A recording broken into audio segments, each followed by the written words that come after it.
3 et 2 font 5, et 5 font 10, et 10 font 20. Mon frère, monsieur Florent, faut payer 30 sols pour laver le Saint-Testin. 30 sols pour faire dormir et un plus 20 sols pour un médicament pour la sang. Et un sirop de citron pour me protéger contre la maladie et je ne me sens pas mieux. Toinette, on ne peut pas laisser un pauvre malade tout seul. Toinette, ils veulent me laisser mourir.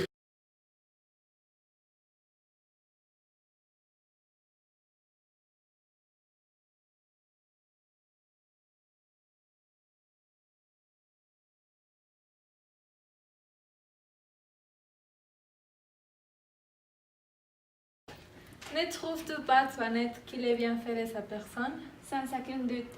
Ses paroles et ses actions ont quelque chose de noble. C'est vrai. Crois-tu qu'il m'aime vraiment? La meilleure preuve est bien ce qu'il vous a écrit hier, sa demande en mariage.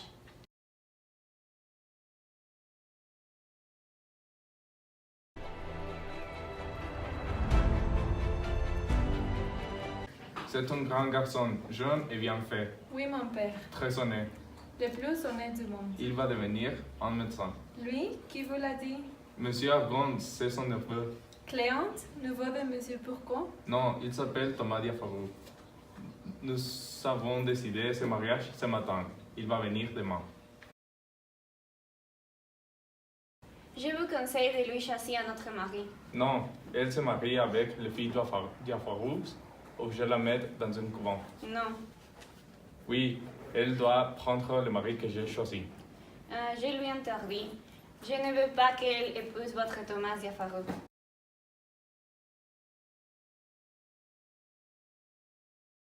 Qu'avez-vous, mon pauvre mari? Venez ici à mon secours. Que se passe-t-il, mon ami? Toinette est insolente avec moi. Il dit que je ne suis pas malade. Elle a tort, calmez-vous. Toinette, pourquoi mettez-vous mon mari en colère? Il a dit qu'il veut marier sa fille au fils de Monsieur Diafarou. Je pense qu'il serait mieux dans un couvent. Il n'y a pas mal à cela. Ah, vous la croyez.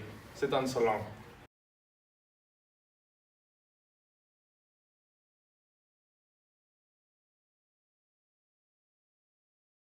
Il faut faire un testament, mais pour commencer, je vais vous donner 20 000 francs en or et 2 billets.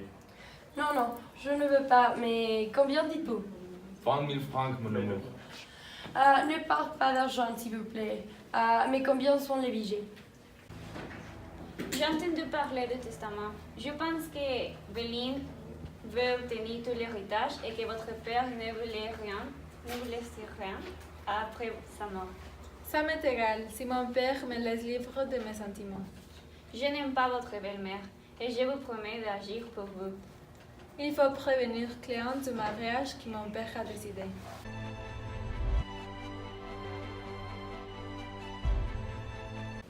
Monsieur, voilà Malheureusement, c'est beau. Il ne faut pas parler si fort à un malade.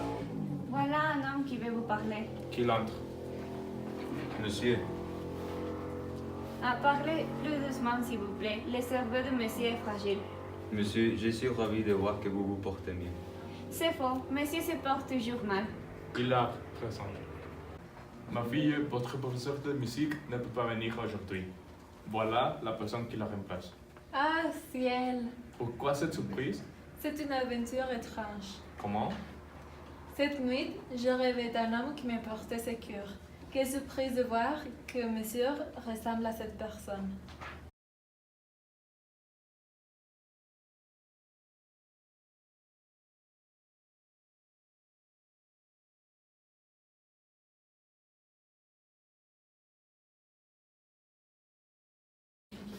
Monsieur, vous étiez un second père pour moi.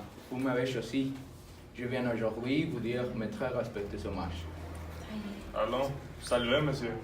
Présentez-vous à mademoiselle. Mademoiselle, je suis touché par votre beauté.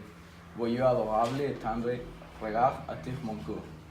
Et je veux, mademoiselle, être votre très fidèle serviteur et mari. Monsieur sait dire de belles choses.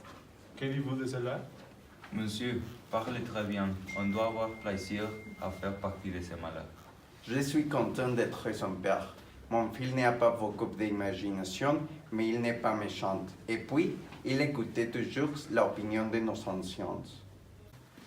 Belle fille, cela me fait trop souffrir. Vous me voyez dire si triste et mélancolique. Dis-moi quelle est ma place dans votre cœur. Dire si je vous aime. Oh, répétez ces faux 100 fois. Je vous aime. Oui, dire si je vous aime. Mais mon père s'oppose à notre amour.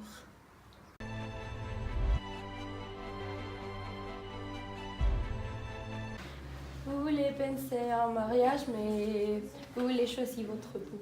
Si mon père ne veut pas me donner un mari qui me plaît, je ne veux pas qu'il m'oblige à épouser quelqu'un que je ne peux pas aimer.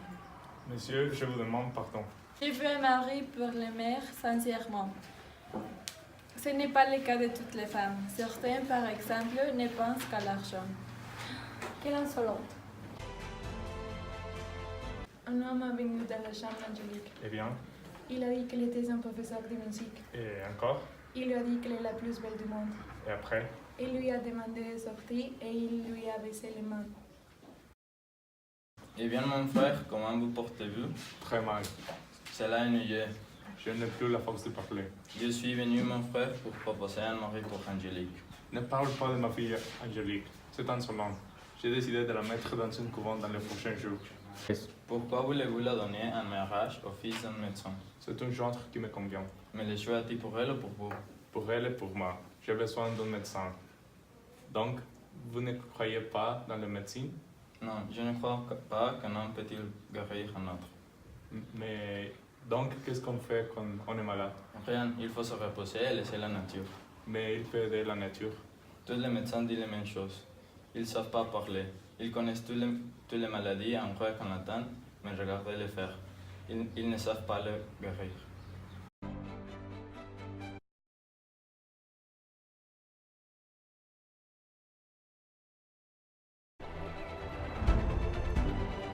J'apprends des jolies nouvelles. Vous refusez l'éternel que je connais. Ce n'est pas moi, monsieur. Voilà, un malade qui refusait d'écouter de son médecin. C'est inacceptable.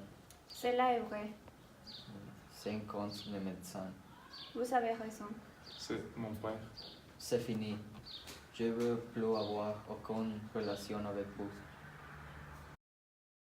Mon Dieu, je suis mort. Quoi? Qu'y a-t-il? Je ne peux plus. Déjà, la vengeance de la médecin. Mon frère, vous êtes fou, vous avez trop d'imagination. Le médecin m'a prédit de maladies étranges qu'on ne peut vivre.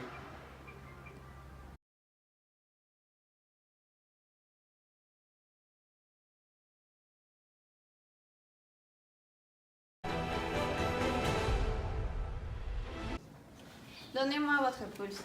Ce pulse fait l'impertinent. Qui est votre médecin? Monsieur Bourgon, Cet homme ne fait pas partie des grands médecins. Selon lui, de quoi êtes-vous malade?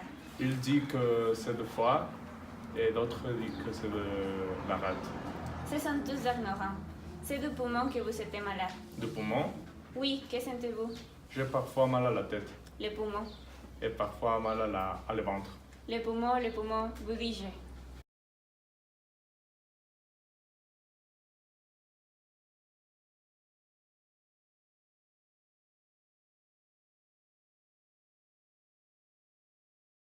Oh mon Dieu, quel malheur, quel étrange accident. Qu'y a-t-il? Ah, madame, votre mari est mort. Mon mari est mort. Hélas, oui, le voilà mort dans sa chaise. Enfin, mais voilà libéré de cet homme sans esprit et toujours de mauvaise humeur. Mais ne faut-il pas pleurer? Non, viens, je veux prendre ces documents et de l'argent qu'il m'a donné. Prenons ces clés.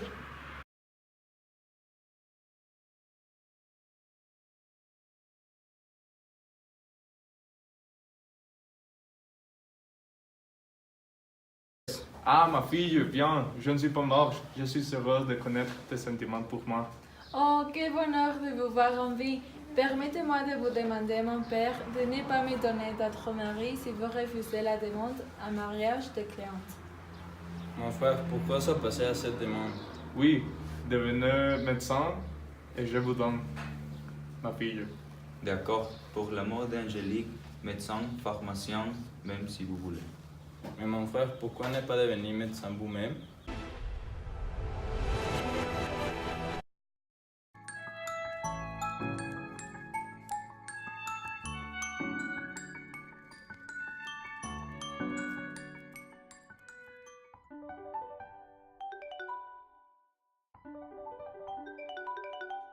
Ouais, si vous voulez.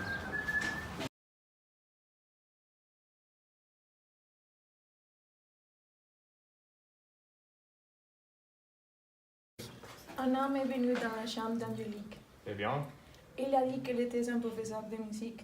et encore. Ay, perdón. Tranquila.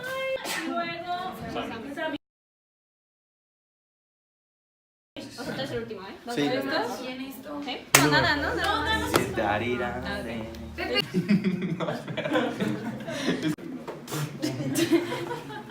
Es que, ¿por qué me hace esto?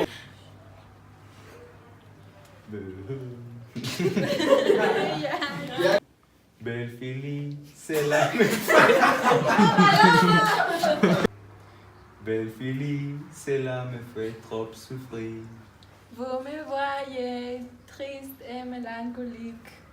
Dis-moi quelle est ma place dans votre cœur, le cœur, le cœur.